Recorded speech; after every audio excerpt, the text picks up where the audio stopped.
What's up, guys? Welcome back to another video. As you guys can see, I have a guest right next to me, and do you want to introduce yourself? Hi guys, Natural Ghana Girl, aka Stella. Guys, I'm so excited because obviously right now I'm in Ghana and I've been watching a lot of Ghana YouTubers, and she's been one person I've been watching, especially with her journey moving back to Ghana and building a house here. So today we're kind of talk about your experience with YouTube, building a house in Ghana, business, everything. Kind of start off, like, who are you? What do you do? What's your background?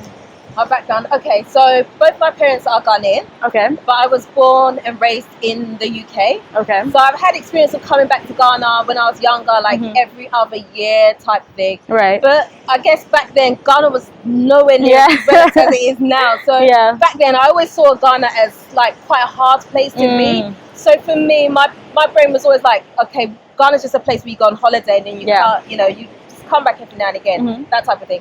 But then over time, I guess as I got older and I got married and all the rest of it, like you start to see things differently. And so then Ghana became a potential for us. And so here we are. So you guys moved back to Ghana like 7 years ago, correct? 7 years, What was the push? What was the incident? What was the thought process? Why did that happen? Do you know, it took a little bit of time actually, because what happened was in 2007, I came to Ghana like as a big family, like my husband with his sisters and all that. We came like as a massive group, and my husband absolutely loved it because he's born in Ghana as well, but he left here when he was 6 and he hadn't seen Ghana. So when we came in 2007, he was like, oh my gosh, we should move back. And I was like, are you mad? Like, no, you have no idea what we're talking about type of thing.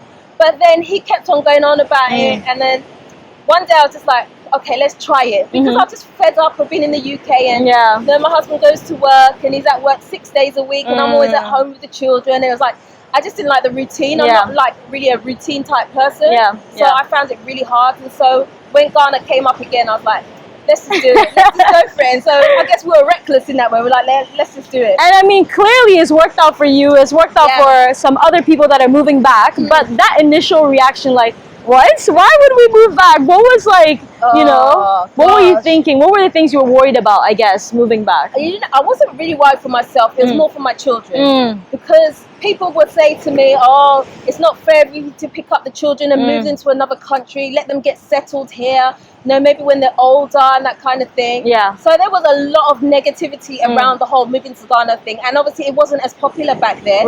So it was like a strange concept to people. So there was a lot of negativity that surrounded the whole thing. But we just wanted to do it. So really my fear was, okay, if I bring my children here and it does go wrong, you know, everyone will be like, I told you so, I told you so. And I really didn't want that to happen, you know. So we started telling people that, oh, we're just coming for a year and then we would go back. But actually what happened was when we moved here, my children just were like, loved it. In fact, I was the one struggling because I was like, I didn't know where to get anything from, you know. But they loved it. My daughter absolutely loves sand on the beach, so she would always throw off her shoes, running up and down. They took to it, like, it was just so easy for them. That's amazing. It was just completely natural. No, I absolutely love it. I really remember, like, I grew up in Ghana, and I remember sometimes friends would visit, and like, it depends on like the experience they have. They might never want to come back, they might want to come back. Everyone now wants to come back because it's year of return. But you know, it makes sense if you're moving your whole life to have like misconceptions, also worries. What are some things that you think are misconceptions that people have of Ghana prior to moving here? I think people think that if you come to Ghana, like, you're going to starve or something.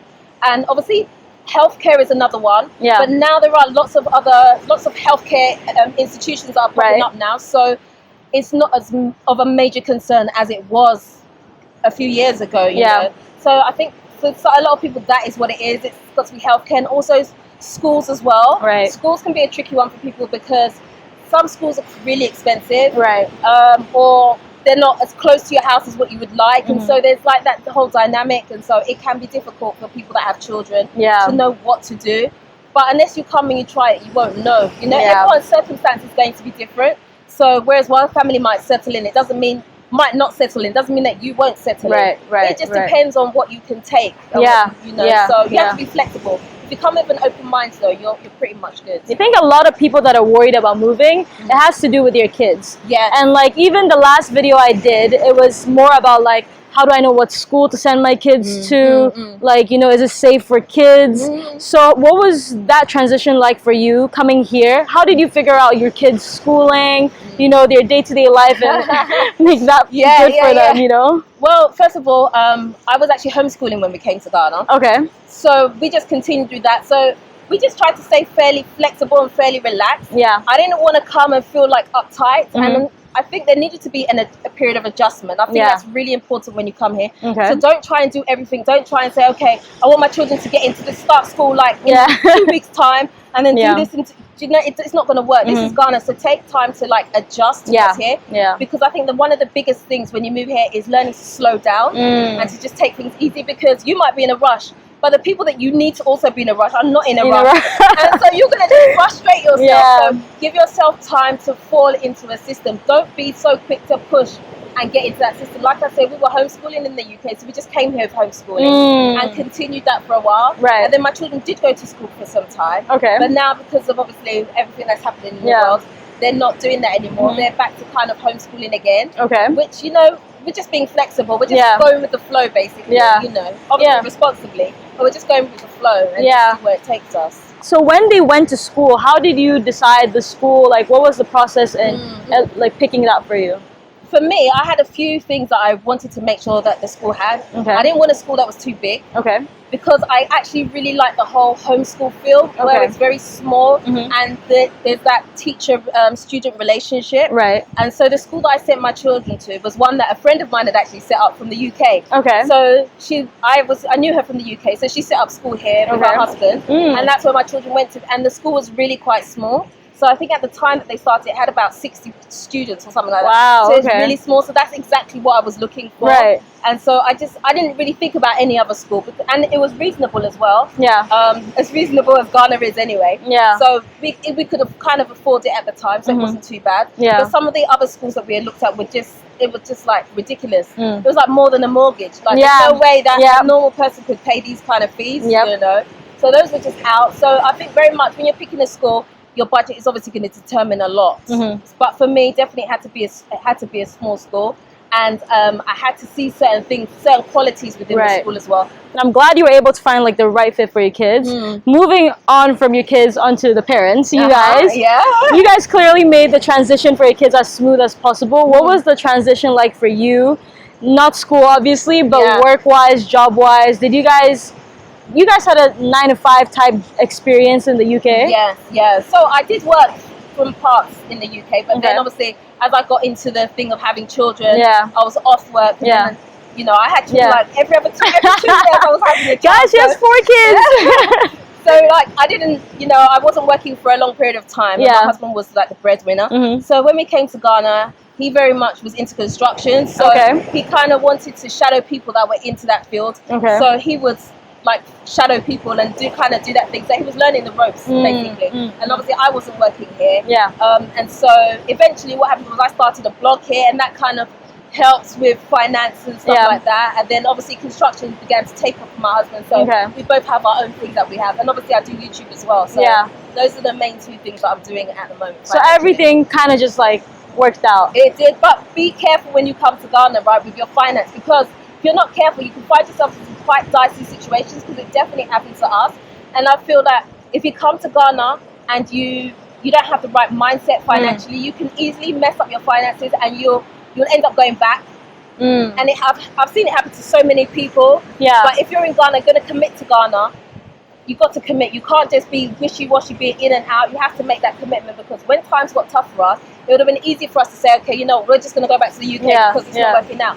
But actually, we went through a situation, and actually that situation actually made us stronger, and it kind of gave us a bit more focus, and it actually brought out qualities within us that we didn't perhaps knew were there, and so that really, really helps. So I think if you're going to do something, stick at it. Don't just quit on the first time of something seeming like it's not going according to plan. Find another way. That's what Ghana's all about. For me, it's not about a job, it's about creating something and being entrepreneurial. That's what will take you there. And I completely agree. I think a lot of concerns like people have about coming to Ghana is like financial stability, how much money should they have before coming, things like that. And I'll probably put more content about that on my channel. But you mentioned like things in Ghana can get dicey when it comes to like financial situations, not necessarily your personal things, but what kind of things do you think people should look out for or be aware of?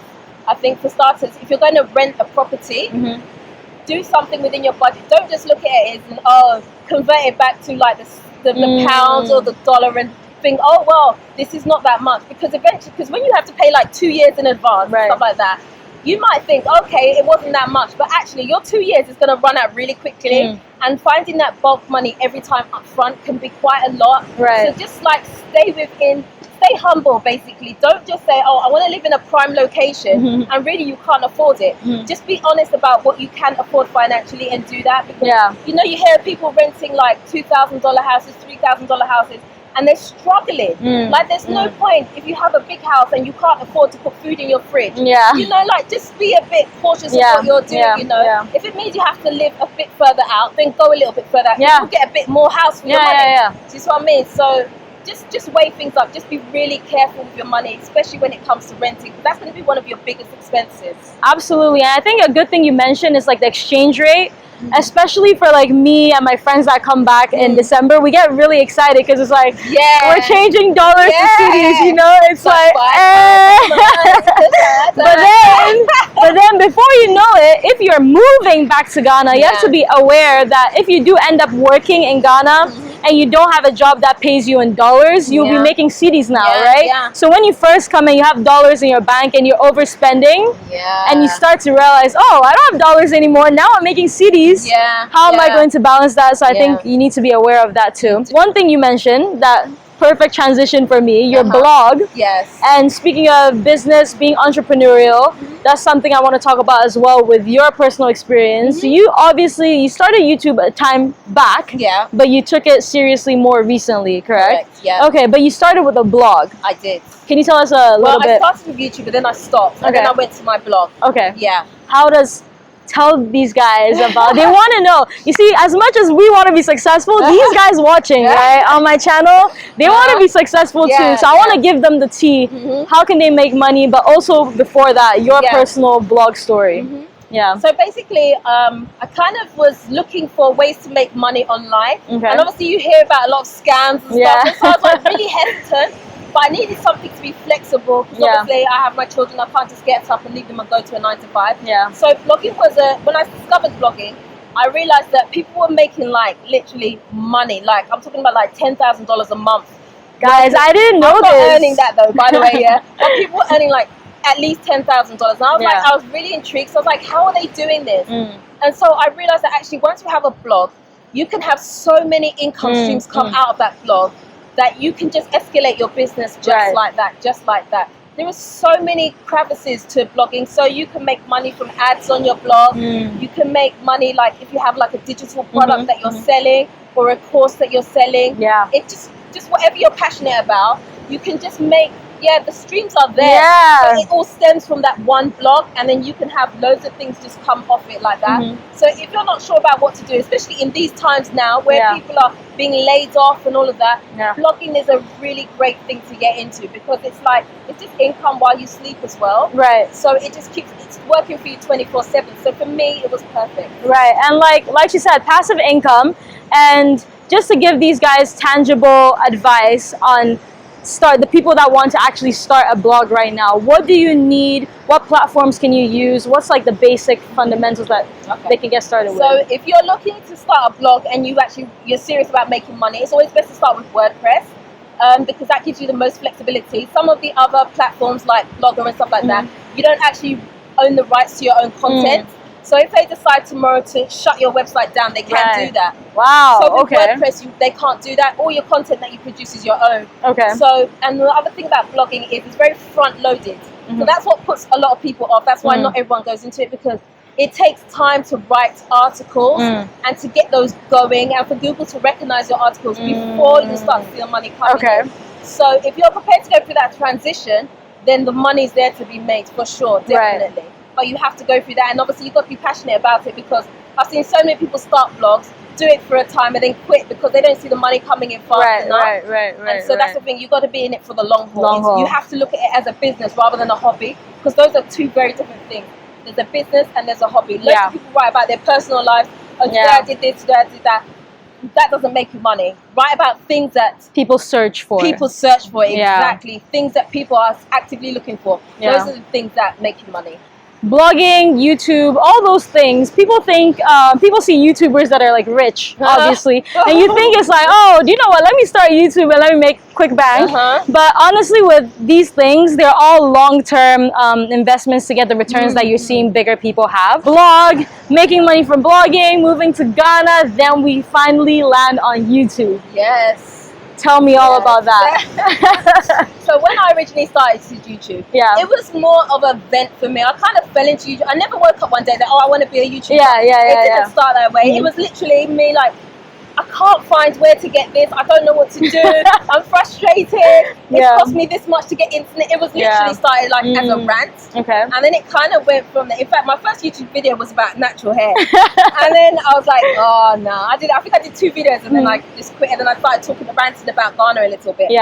And then I kind of went on a bit of a break just because that's when I started my blog and I needed that focus. I'm the kind of person where I can't focus on multiple things. Me too. So I have to have one thing. So I kind of stopped YouTube for a while and then I was kind of like going in on the blog. And then once that kind of like had its own legs and could kind of just be by itself, I then went back into YouTube again.